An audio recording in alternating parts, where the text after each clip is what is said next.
Halo guys, apa kabar?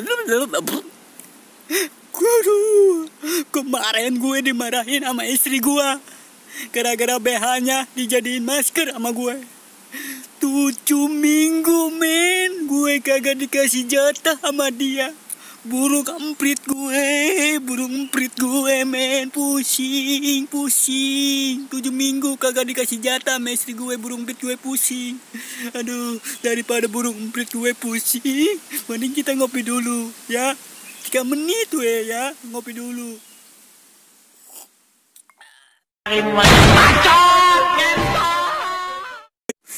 Sontoloyo, hari ini gue apes men, apes. Gue ditabok sama ibu-ibu, muka gue ditabok nih, belah sini nih. Muka gue jadi menyon nih. Ceritanya gini, ada ibu-ibu yang menyusui anaknya. Gue cuma bilang gini, "Dedek, abang minta ya susunya."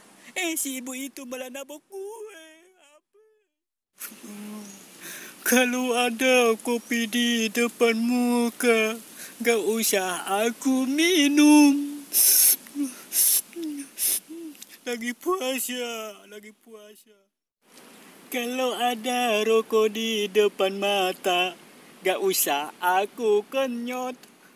Puasa. Mantep. Pusing.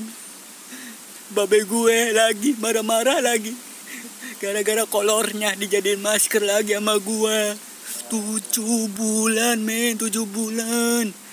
7 bulan men. Babe gue kagak pakai kolor. Bulung belekoknya kemana-mana itu babe gue. Aduh, ngopi dulu ah.